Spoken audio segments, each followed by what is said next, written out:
Bienvenue. Aujourd'hui, on plonge dans une question théologique assez centrale, je trouve, qui ressort de nos sources.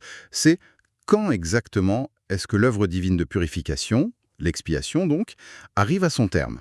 Est-ce que c'est un moment T, un instant précis, ou alors un processus, quelque chose de plus étalé? C'est une excellente question et elle nous ouvre des perspectives, disons, eschatologiques assez vertigineuses. On va explorer ensemble une analyse théologique particulière qui nous a été fournie et qui justement examine différentes manières de voir cet achèvement de l'expiation. L'analyse, elle s'appuie beaucoup sur des lectures spécifiques de textes comme Lévitique 16 et surtout l'Apocalypse, le chapitre 15 notamment. D'accord. Donc, notre mission, si on peut dire, c'est de décortiquer un peu cette analyse. On va regarder ce que la source entend par expiation, voir ces lieux symboliques qu'elle évoque, le temple actuel céleste, et puis l'autel des holocaustes, ou Hadès, plus lié au jugement, et puis essayer de clarifier la séquence des événements qui mènent, d'après ce texte, à la purification finale. Oui, préparez-vous parce que ça touche à des notions vraiment fondamentales. Le péché, la justice de Dieu, le libre arbitre et puis le destin ultime de la création. C'est dense. Bon, alors, allons-y. Pour commencer, comment cette analyse définit l'expiation? Le terme coréen utilisé, c'est sukchue. C'est bien ça? Apparemment, ce n'est pas juste le pardon des péchés. Exactement. Et ça, c'est vraiment le point de départ crucial. La source insiste sur une double dimension. L'expiation, vue comme ça, ce n'est pas seulement effacer les fautes passées, non. Ça vise l'éradication complète du péché, sa disparition totale. Éradication. Le mot est fort, oui.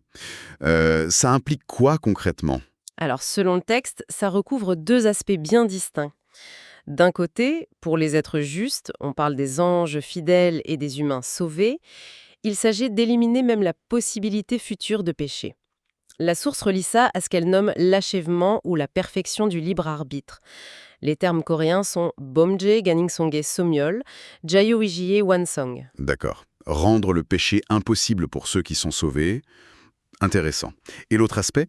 L'autre aspect, c'est pour les pécheurs qui, eux, refusent la repentance jusqu'au bout. Pour eux, l'expiation, ça prend la forme du jugement final. Pomjejae Dean Shimpan. Hmm. Si je suis bien, l'expiation est vue ici comme un processus à deux tranchants, en quelque sorte. Pour certains, c'est le salut, et même plus une sorte de perfectionnement qui les empêche de retomber dans le péché. Et pour les autres, c'est le jugement définitif qui les élimine, eux et leurs péchés. C'est bien plus qu'une simple amnistie, en effet. Tout à fait. C'est vraiment présenté comme une restauration cosmique. Une remise à neuf de la création, si vous voulez, débarrassée du mal sous toutes ses formes. Pas seulement l'acte mauvais, mais aussi la potentialité même de péché chez les justes. Et pour décrire où ça se passe, l'analyse utilise ces deux lieux symboliques. Le temple actuel, ciel céleste, la présence de Dieu, et puis l'autel des holocaustes, ou Hadès, ou Bongé dans Hadès. Lui, il est lié au jugement, à notre monde déchu. Pourquoi cette distinction entre les deux? Alors, cette distinction, elle est vraiment essentielle pour comprendre la séquence des événements tels que présentés. L'analyse s'inspire du rituel du Yom Kippour dans Lévitique 16, vous savez, le jour du grand pardon, et elle soutient que l'expiation, eh bien, elle commence dans la sphère la plus sainte, le temple céleste, avant de s'étendre à la sphère du jugement, cet autel ou Hadès. Ah oui, comme le grand prêtre qui purifiait d'abord le Saint des Saints, le lieu le plus sacré, puis le reste du sanctuaire, et seulement après l'autel extérieur dans la cour, c'est ça. Précisément, la purification va de l'intérieur vers l'extérieur, du plus sacré vers le moment sacré. Symboliquement, ça voudrait dire que l'œuvre d'expiation doit d'abord être achevée là-haut, dans la sphère céleste, tout près de Dieu, avant de s'occuper, disons, du problème du péché et du jugement dans le monde terrestre, cette Hadès symbolique. D'accord.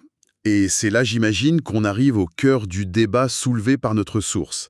C'est la question de quand. Quand exactement cette expiation du temple actuel, du temple céleste, est terminée? Le texte présente deux visions principales, c'est ça? Oui, il y a une première interprétation, Kyoné 1, qui suggère que l'expiation du temple s'achève au moment de la première résurrection, la Il-Sebuhal. C'est la résurrection des croyants fidèles mentionnée dans l'Apocalypse. Logique, oui. Ça marque une étape décisive pour les justes, on peut comprendre cette idée. Quelle est l'autre interprétation?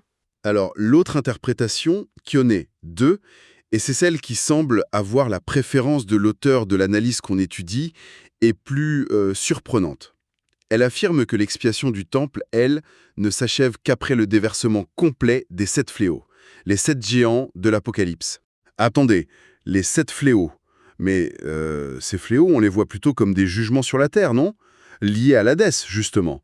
Comment est-ce qu'ils pourraient marquer la fin de l'expiation du temple céleste? Ça me paraît un peu contre-intuitif. Et c'est là que l'argumentation devient particulièrement intéressante. Elle repose en fait sur un verset clé, Apocalypse 15, verset 8. Ce passage dit que personne ne pouvait entrer dans le temple céleste donc, avant que les 7 fléaux des 7 anges fussent accomplis. Ah, d'accord, je vois le raisonnement. Si le temple reste fermé, inaccessible tant que les fléaux ne sont pas terminés, ça suggère que ces fléaux font partie intégrante du processus lié au temple lui-même, peut-être sa purification finale. Ou la manifestation de ce qui s'y est passé. C'est exactement l'argument qui est avancé. Dans cette lecture, les 7 fléaux ne sont pas seulement l'expiation de l'Hadès, le jugement terrestre, ils constituent en fait l'étape ultime de l'expiation du temple céleste. Ce processus d'expiation du temple commencerait donc avec la première résurrection et ne s'achèverait qu'une fois les 7 fléaux passés. Ça donne une portée assez différente aux fléaux, c'est sûr. Mhm. Mais alors du coup, la première résurrection, la deuxième voile, qui marquerait le début de cette phase finale, elle prend une importance absolument énorme. Ce n'est pas juste le moment où les justes reçoivent leur récompense. Oh, bien plus que ça d'après cette analyse. La première résurrection est présentée comme la preuve ultime, la preuve visible de la vérité et de la justice des chemins de Dieu. C'est la démonstration éclatante que l'amour et la fidélité, eh bien, ils triomphent. Et c'est par cette preuve que le libre arbitre est parfait ou achevé. Achevé. Pas seulement pour les humains ressuscités, mais vous avez parlé des anges aussi. Comment ça, c'est étonnant? Oui, c'est un point assez frappant de l'analyse. L'idée derrière, c'est que la rébellion initiale de Satan aurait pu laisser planer un doute, même chez les anges restés fidèles. Un doute sur la sagesse ou la bonté des plans de Dieu. Et la première résurrection, en montrant la victoire obtenue par l'amour, par la fidélité jusqu'à la mort, eh bien ça éliminerait toute base, disons rationnelle, pour une future désobéissance. Donc si je comprends bien, le libre arbitre n'est pas supprimé, mais il est comme verrouillé dans le bien. Non pas par la force, mais par la démonstration irréfutable que la voie de Dieu est juste et bonne. C'est la preuve par l'amour qui vient finaliser la volonté. Exactement.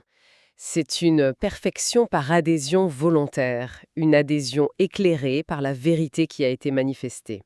L'analyse insiste beaucoup là-dessus, c'est l'amour démontré et non pas la peur du jugement qui est capable de parfaire le libre arbitre des créatures.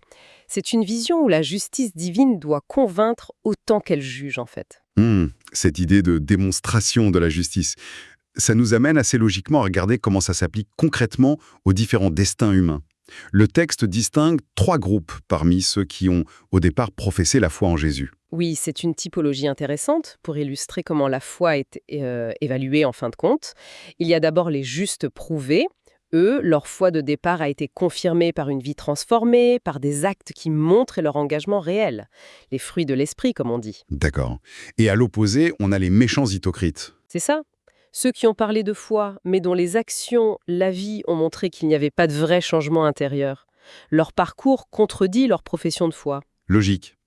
Et enfin, il y a cette catégorie un peu particulière qui soulève des questions interrogatives. Les non-vérifiés, comme Jungbede Gendenzad. Oui, ceux-là. Ce sont des personnes qui sont mortes très peu de temps après avoir exprimé leur foi. Du coup, elles n'ont pas eu le temps de démontrer par leur vie si cette conversion était réelle et profonde. C'est un cas intrigant, en effet. Leur vie a été trop courte pour fournir une preuve visible, comme vous disiez. Qu'est-ce que l'analyse dit à leur sujet? Comment la justice de Dieu peut être manifestée dans leur cas, que ce soit pour le salut ou la condamnation? C'est un point délicat parce que ça touche à cette nécessité que le texte souligne, que la justice divine soit non seulement faite, mais aussi vue comme juste par toute la création. Pour ces non-vérifiés dont on n'a pas pu voir la disposition intérieure se manifester, l'analyse suggère que leur véritable orientation sera révélée plus tard. Quand ça... Et comment... A priori, lors de l'épreuve finale, après le millénium, Quand Satan sera relâché pour un court temps, leur réaction face à cette ultime tentation montrerait alors de façon manifeste si leur foi de départ était authentique, si elle aurait tenu bon ou si ce n'était qu'éphémère. Ça permettrait, en quelque sorte, de démontrer la justice de leur sort final aux yeux de tous. D'accord. Ça souligne vraiment l'importance de la manifestation de la justice. Il ne suffit pas que Dieu sache, il faut que sa justice soit compréhensible, visible par ses créatures. Tout à fait. C'est un thème central dans toute l'argumentation qui est présentée ici, cette démonstration publique de la vérité et de la justice divine. Bon, revenons à la chronologie. Si on suit la vue privilégiée par la source, l'expiation du temple s'achève après les 7 fléaux. Quelle est la suite des événements, alors?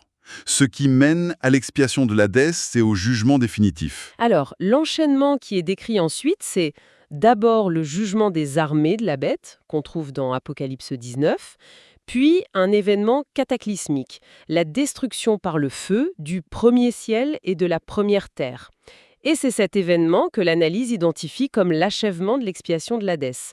C'est la purification par le jugement de la sphère terrestre corrompue. Donc l'expiation de l'Hadès, dans ce sens-là, c'est l'élimination de ce système mondial actuel marqué par le péché. C'est ça, oui. Cette destruction, elle prépare le terrain pour le millénium, cette période de 1000 ans pendant laquelle Satan est lié, enchaîné.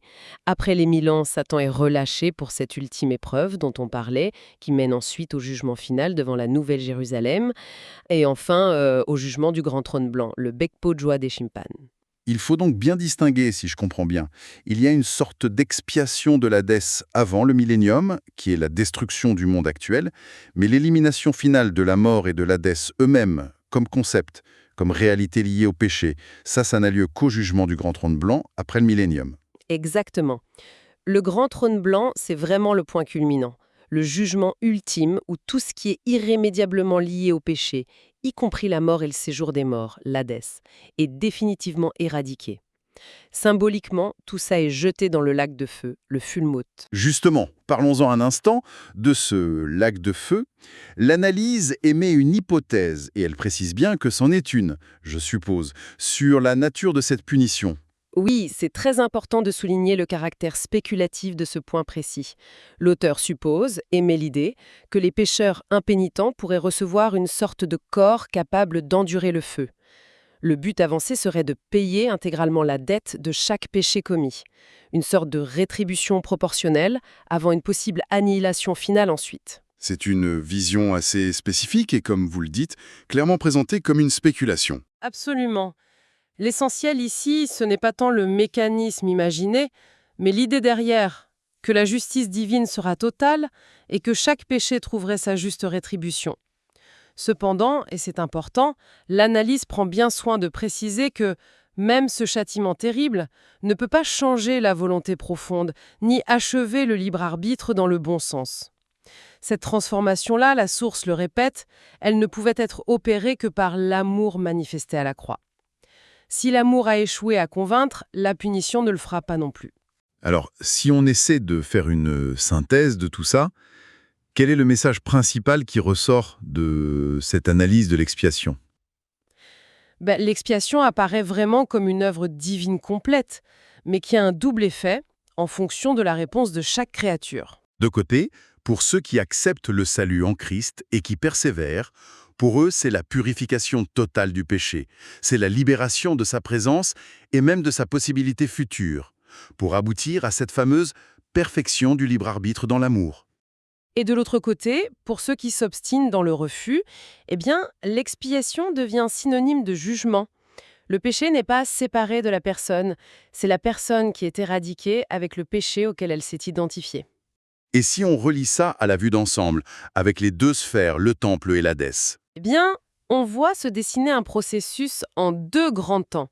L'expiation du temple, qui culmine après les fléaux, si on suit l'interprétation privilégiée ici, purifie les justes, démontre la justice de Dieu à toute la création et parfait leur volonté. Ensuite, l'expiation de l'Hadès et le jugement final éliminent le mal et ceux qui s'y sont attachés pour assainir complètement la création. Donc, Pour résumer, cette analyse présente l'expiation non pas comme un événement unique, mais comme un processus divin complexe étalé dans le temps qui touche d'abord le ciel, puis la terre. Sa définition est assez radicale. C'est l'éradication du péché, soit par purification et perfectionnement pour les justes, soit par jugement pour les impénitents. Exactement.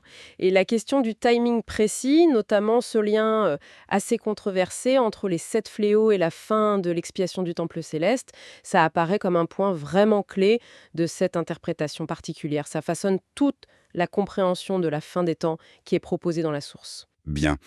Et pour conclure, peut-être une pensée à méditer qui émerge de tout ça, c'est que l'analyse insiste énormément sur la nécessité pour Dieu de démontrer sa justice et sur le rôle central de l'amour et de la vérité, manifesté via la première résurrection, par exemple pour parfaire le libre arbitre.